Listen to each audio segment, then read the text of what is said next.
Hey, it's Don the Auction Professor. Today is my haul day. I am going to show you what I got on one day's worth of haul.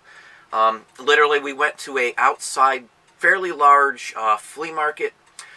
We made a lot of purchases from a lot of booths. There's actually some shops in there that are in there permanently, like some separate outside buildings in the same place.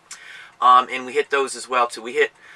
We went through basically 250 to almost maybe 300 vendors in the same day, and this is some of what we've got. We've got some more around here too, but again, this is just one day's haul for us. This just gives you some of the ideas on some of the things that you can find across the gambit. I've got toys, books, models, even some art supplies. I've got some bottles, HO scale train stuff, buildings, postcards, nice big stack, some other specialty postcards, some 45s and some 78s, some marks, figures, costume jewelry, some coins. There's even some plasterware, some catalogs. It's just a lot of stuff here that we got. And this is literally one single day, all day long. This is a 12-hour day. The family went along. We all went together. I'm going to interlace some photos here and some video from this event that we went to. And again, the flea markets that I like the best are the ones that are only running once a week, or on special occasions there's way more people there than a normal flea market day. Those are the ones I look for over any other ones. If it's a flea market that's there and it's the same vendors every single week, the new influx of items is not going to be super great. But if it's one that attracts people from many areas that drive to this place just for that once a month or once a week event, those are the ones you want to go to over any other ones, just because there's going to be more influx of different types of items that you will find. So I'm going to go show you some of these. We're going to do some close-ups, and again, as I said, you'll see some video up of us actually at the flea market. You can see some of the vendors, some of the buildings we went into, just to kind of give you an idea on what we look for when we go to these places. So most of the booths I don't even look at very closely at all. I just walk by because of the items that I see out. Some of what we find are boxed items that weren't even out on the tables, that were underneath the tables in boxes. Whenever I see a table with a bunch of boxes under it, I always ask what's in the box. Is that just, to put the stuff back in, or is there more stuff in there? And most of the time there's more stuff in these boxes. Sometimes because it's 95 out, they don't want to put plastic items or things that might get damaged from the sun out on a table. So just keep that in mind when you go to these places, especially in the summer months when the sun is out there and it can really do some damage to these items. It'll warp plastic. It'll sun dye and bleach out paper.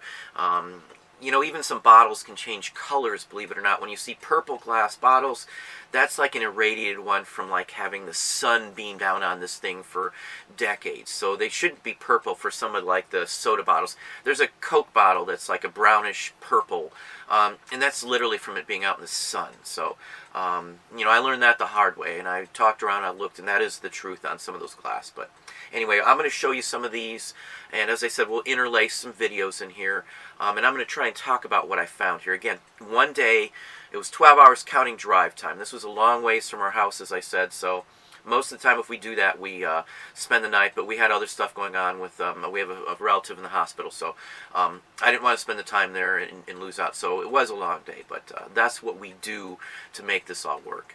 We'll start with some of the items here, just to get them out of my way. Bag of buttons here. Now, it may not look like a whole bunch. Most of them are newer. $5 is what I paid for this. I saw Santa Claus right off the bat. That Santa Claus I should get at least 10 or so bucks for, just on its own. Some of these have signatures on the back, so they're like studio buttons made of, fine fabric and just oddball stuff in here. And again, for $5, anybody not buying this bag for $5 would be crazy. Even if they're newer looking, if you see the Santa Claus. And there's some other interesting ones in here. There's some love ones for like Valentine's Day. There's many other Christmas ones in here. I looked at, maybe a tenth of this before I decided $5 was a really good price on it. Some interesting ones. There's some baseball related. Just a nice mix of stuff. Somebody's going to end up buying these. Some of these new buttons sell very well, especially the ones that are signed. Some of them have a name with 1998 on them. And designer buttons do sell. So $5 for this. I'd expect to get at least 100 back or more on this bag right here. maybe much more than that. It just depends on how many Santa Clauses turn up out of this bag alone. And then I'll put like the Western ones and the Native American ones in separate lots and sell them in lots that way as like a button poke. So anyway, when it's a bag of buttons, usually it's called a poke, P-O-K-E. So at some auctions you'll see button poke. That's what a poke is, a bag of buttons. Let's move on to some other items here. Let me get this one out of the way here too. Now, I buy used art supplies too. Now, most people would think that's crazy on something like this. This is Prismacolor pencils, colored pencils. And let me show you here. It opens. And there's a bunch that are gone. There's some that have been used. You know, for $2 for this, I'll probably get $2 out of this easy. One of these pencils new is more than $2, depending on where you buy it at. So these are very expensive. These are specific. This 48 color set new is like 75 bucks or somewhere in that range. So just keep that in mind on stuff like this. If I don't sell it, which I'm probably just going to keep it because I've got hundreds of Prismacolor pencils from sets like this. There's like 100 and some odd pencil set that's way high. It's a couple $100. But this is a lot of money here because a lot of these are not used. They use selective colors, so this is a bolo all day long, I would say, for us. You know, these pencils are always a moneymaker if I decide to sell them. Probably 80% of all my art supplies, maybe even a little higher than that, are from sales and used items, other than the canvases. And sometimes you can get unused canvases, masonite boards that are already gessoed at these sales too. So I do that too. But Prismacolor pencils, and they make markers, they make all kinds of stuff. I buy Winsor Newton watercolors and things like that too, used or not, even if they've been opened, as long as there's enough of it in there and it's still soft. Because used paint tubes even sell too, as long as there's enough of it in there to make it worth the while. And usually this kind of stuff you can get for almost nothing because it looks worn, it's got damage to it. Even the boxes come apart. This can be taped. It still works for the little standee, so you can pull your pencils out and see them all. It's still a good item. Again, if I sold this, which again I probably won't, I'd probably get 24, 25 bucks out of this box here for my, you know, $1 or $2 investment on something like this. That's usually about what I can pay for something like this. Used paintbrushes even will sell, you know, and I buy them used sometimes too if they're quality, you know, like some nice sable or, you know, something along that line. I've got some boar brushes too that are really nice. Some Russian sable are probably the best that I like. And once you've bought a bunch of these, you're going to know the name brands as well too. And, you know, do a comp search on stuff like this. You'll be surprised that used art supplies do sell, and they do sell very well. So anyway, that's another one. Bolo, as I said. Let's get this out of the way here. I don't mess with a lot of silver plate for the general rule, but this is a syrup container. This is for pouring syrup, and it's actually marked and dated on the bottom. This is from 1881, and it's the Derby, Derby Silver Company. So it's a good piece. It's well engraved. It's got some real nice detail to it. 1881. It's real nice silver, actually. This should still clean up and look really nice, actually. I would anticipate something like this to get around 40 or 50 bucks for. They had $6 on it. I got it for $2. So, you know, for $2, who knows how long they had it before someone like me walked across. So for me, I'll offer less. And as soon as I saw that $6 price on it, I knew they didn't know what they had right off the bat. So anyway, this is a pretty good item here. You know, at least 40 or 50 bucks would be my guess. Maybe even more than that. I might put like 127 or 125 on it and just see what happens. You know, I can always lower it at, you know, a month or two from now if nothing happens, or I got a lot of watchers and no action on it. So anyway. Models here. We took many trips to the car. My kids did some running when we bought some stuff and then met us back up. Model-wise, if you're buying models, which I did, $2 a piece. I paid for these as well too. I think he had $4 on them, and if I bought them all, I got them for $2. So anyway, that's how the game works for us. Anyway, I think there's dates on these. Yeah, 1977. Now, if you get these, make sure that they're there. You know, I looked very closely at each one of these to make sure nothing was off the sprues. The sprues are the piece of plastic that holds all the parts into the run there. This one, somebody put them in a bag. They're all there. I sat there and checked through them one by one. It's got the trailer in this one here. I know enough that if it's $2, I'm going to make, $8-10 easy on these. These should be quick sellers, especially with Christmas coming up. Model kits do sell for Christmas, even vintage ones used that have been opened but not put together. You don't want them put together. Here's another one, and there was 3 vets. I bought the vets right off the bat. He had a bunch more models, but I only bought the ones that I knew would sell. I didn't spend a lot of time looking up stuff. I just didn't buy it because there was so much stuff to get. I could have spent, 2 days there nitpicking at each little item if I really wanted to. But again, items are all there. Instructions are on the bottom. It has the plastic pieces and everything. I'm not worried if the box has the glue coming apart and it's, a little flaying out on the sides. These are good items again. So I've got $8 into them. One of these alone should net me $10 minimum. So I'm looking at $30 profit on something like this. And some of these are better ones than just the typical ones. So I haven't looked them up all to know exactly how much, but I know what I get for them routinely. I buy models all the time. Sometimes you can walk up and get, like 50 of them for $1 or $2 a piece, and I'll usually buy them all at that case.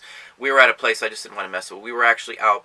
I picked up some records, a ton of records from one person, and it was near that area. So that's the reason we did this in the first place. Let's see here.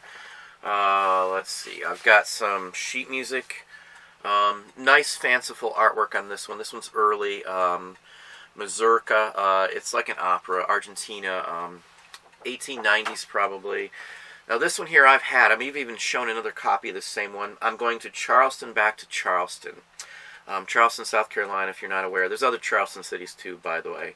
But these I always sell. Now if this was a record, I would have sold it as well too. Paul Whiteman is the performer on the record you want. It's a Scroll Victor label. I'm going to go into some label records for you as well too, coming up soon. So you can ID the better vintage records to know which kind to look through to begin with. For the most part, if you don't know what you're doing, you're better off if you're just going to take chances on earlier records from the 20s than you are from buying ones from the 40s.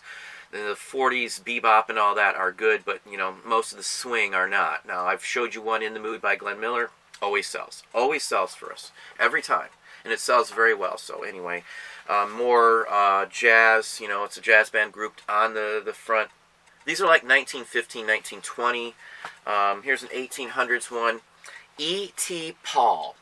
Well, this one's spelled with a V, but it's spelled P-A-U-L-L. Maybe that's actually supposed to be like Latin or something, but it's P-A-U-L-L. E.T. Paul. They're always fanciful. People buy these to frame. This is the Storm King. It's like a jazz ragtime era march. This should sell fairly well. Not huge movers, but I've got 50 cents or $1 in each one of these.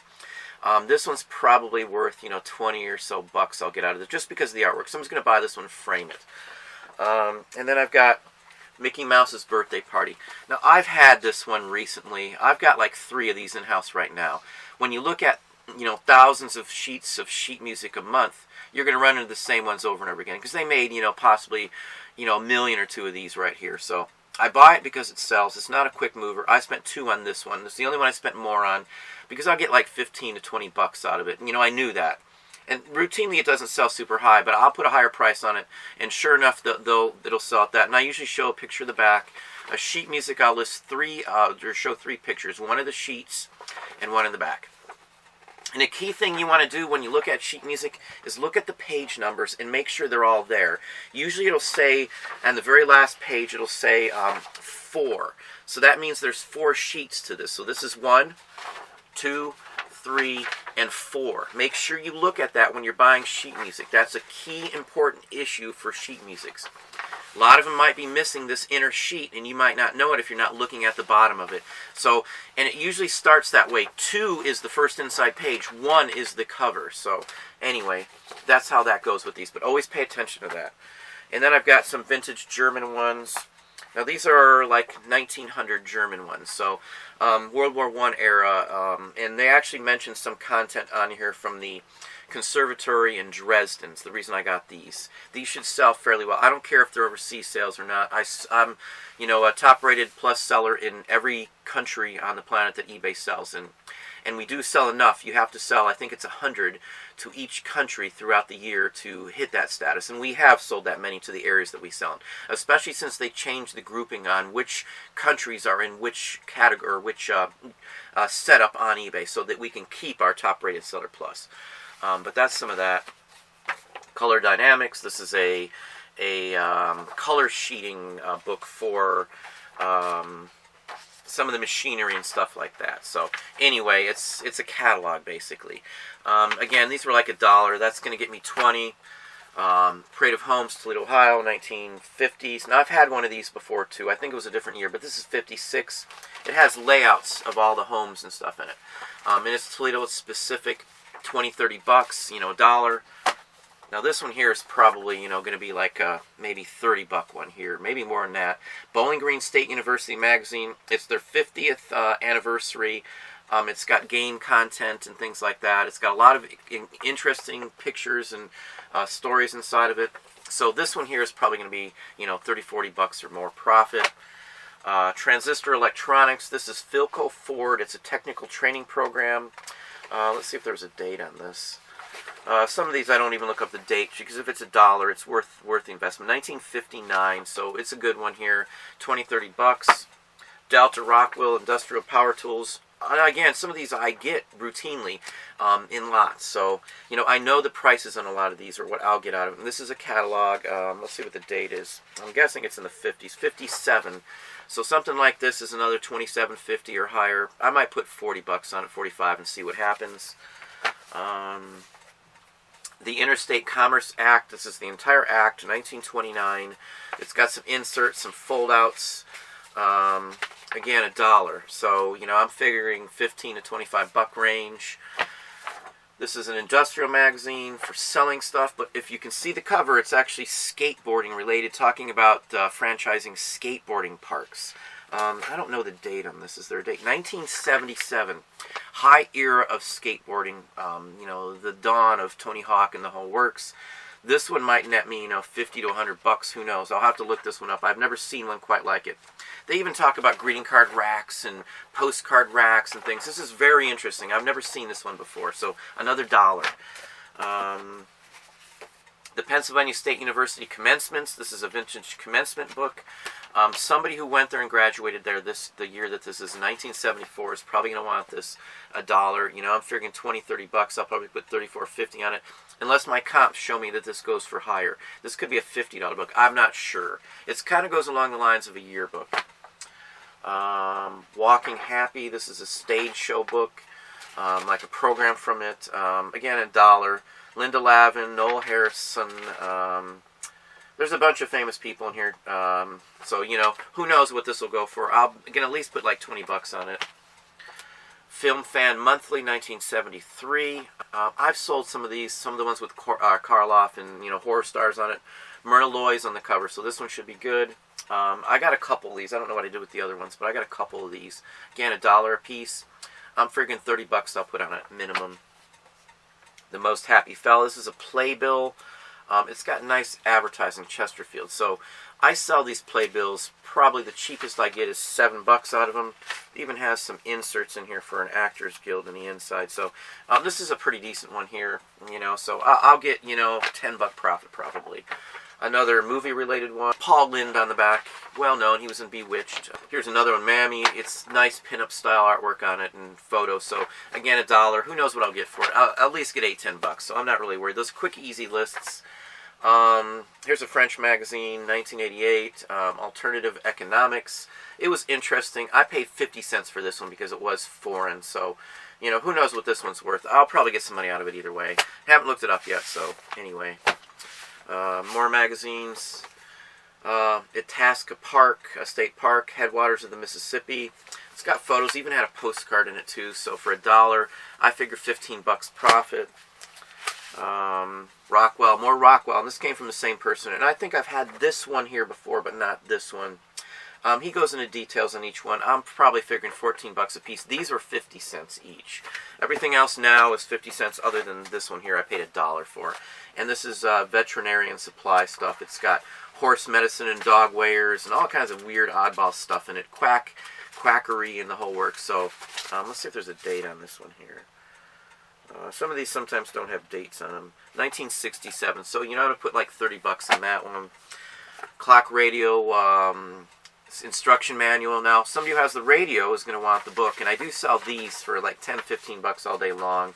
I don't know if this one has a date on it.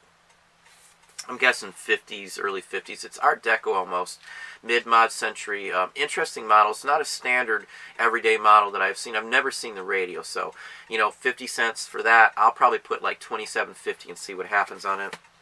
1957 RCA music catalog from a specific city. It has pictures and it talks about each album that came out that year. Fishing tackle. Let's see the company, Netcraft. Again, these aren't high dollar, but these are from the 50s. 1959. What's this one here? 58. So, for 50 cents for these, I'm probably going to get 14 bucks back minimum on them. Another deck. And now these show up all the time. Sometimes I buy stacks of these. Back in the 50s and even into the 40s, these would show up all the time. I still find tons of these. So I've seen the same one over and over and over again. Because most people who bought records grabbed these for free on the counter to see what was coming out. They weren't announced. There wasn't a lot of ways. You'd go to a record store and then you'd see these.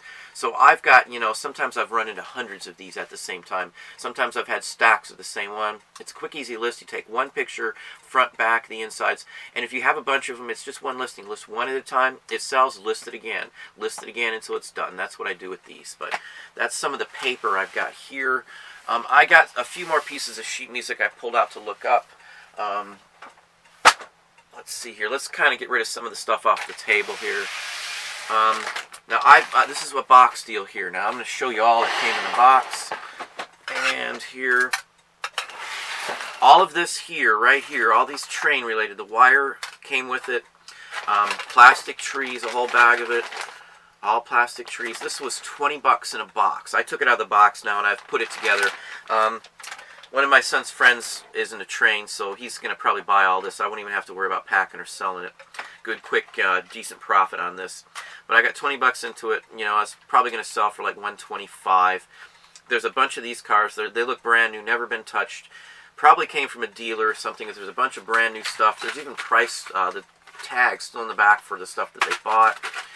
But there's a bunch of it here with the trains and everything. As I said, I'm going to do a quick turn. I won't have to worry about any fees to eBay. So, it'll be a quick, $100 right out the door just for buying this and walking it back to the car. So, anyway. And along with that, all together, I got these two. Now, these are chalkware. It's basically plaster of Paris. Somebody will probably buy these two. I'll probably put $24.50 or $34.50 on these and just take whatever because this is just a freebie. And I also got this now. I'm going to sell the cars and the train part for $125 is what I'm going to ask on those. This was also in there for that same 20 bucks. There was some other stuff that I just threw away that was nothing, but this is unused. It's mint condition. They had $10 price on it wherever they got it at. This sells on eBay for like, I don't know, 10 to 20 bucks any day of the week. I'm going to put like $24.50 brand new and just see what happens. Probably end up getting 15 for it. And then again, there's a bunch of models in here, all complete, unassembled with the instructions. No boxes though, but still, there's 1, 2, 3, 4, 5, 6 of them. Another 25 bucks or so out of these here too. So altogether, we're probably talking about $170 profit just on that $20 box that was sitting under one of these guys' tables. So, and that's not even counting the plaster. So, it might be close to $200 off of that. Let's see here. I talked about bottles. I showed one of these in my video last night. I talked about bottles. He had them priced individually, most of them. Some of the brown beer bottles here, no.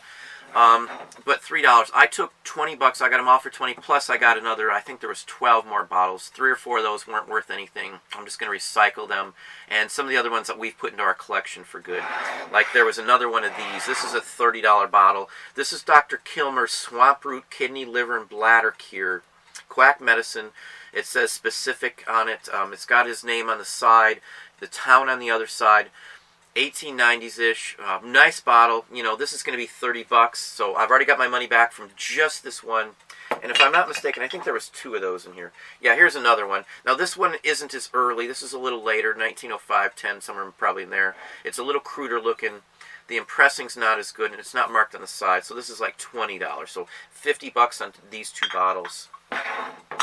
And then these are Dr. Meyer's New Heart Cure. It's about 8. And then there's Nervine from the same one. And then there's another quack medicine here. Dr. W.B. Caldwell's Syrup Pepsin. Pepsin was a big thing. It's like a stomach alleviator back in the day. These I'll sell together here. I expect to get about 18 to 20 bucks end price in my pocket out of these. And then these as well. These are vintage beer bottles. Hubner Toledo Brewery Company.